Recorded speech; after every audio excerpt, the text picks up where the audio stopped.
Yes, hello mga ka-Boss Biero at Tropang G, to the rescue tayo ngayon kay Boss Don Monleon natin at medyo nalobat ang kanyang battery. Buti na lang daw, nandito na siya malapit sa barangay Molino 4. Yeah, bandang papuntang Paliparan to at yan o, ay nandiyan ng Queens Row namin. Ito, checkin ko. Kinuha ko tong pan-series. Ayan, kukunin natin pan-series. Pag automatic ang sasakyan nyo, tandaan nyo, huwag nyong kalimutan bumili ng ganito. For emergency lagi ito. Yan. Ayan ang pan-series pag automatic. Kasi ang automatic na car, hindi naman natin pwede itong kadyutin kung tawagin doon sa mga manual. Itutulak mo, ililigay mo sa primera, segunda, mga ganyan. Kaya dapat lagi tayo may pan-series, lalo pag nalobat ang battery natin. Yan. Checkin natin. Kakabit natin yan yung mga wire dyan sa pula at itim natin dyan. Pag pula is positive, tapos doon sa black is negative. Yan, check natin yan, kakabit natin yan. Tapos i-start natin konti para pag ano, ma-start niya sa kanya. Nalobat daw siya eh. Buti na lang nababa niya na yung kanyang pasero, mga Boss Biero. Kaya importante ito. Kaya maraming sa amin kay Daddy Lolo, talaga nakuha niya to eh. Talaga itong unang binili niya oh. Yan, si Dian at si Sari yan. Lagi yan. Nung ako nakatanda nyo yung isang mini vlog ko din, ako naman tinulungan ni Boss Don Monleon. Nalobat yung battery ko. Ngayon siya naman, palitan lang. Siyempre, alam mo na pag mga katropan din natin, mga ka-Boss Biero natin yan eh.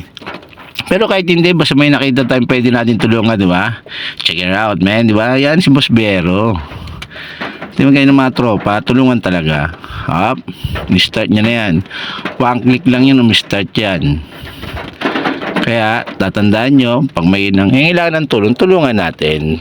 Para simple lang naman na bagay, pero malaking tulong na magagawa natin yan. Umi-start na yan. Kaya yan, tinanggal na rin namin. Okay. Sige, sana makauwi na.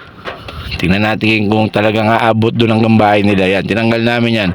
Okay, let's go mga Boss Biero. Check natin yan. Yeah.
Ops, mga ka-Boss Biero, tumirik ulit, nalobat ulit ang battery ni Boss Don Monleon.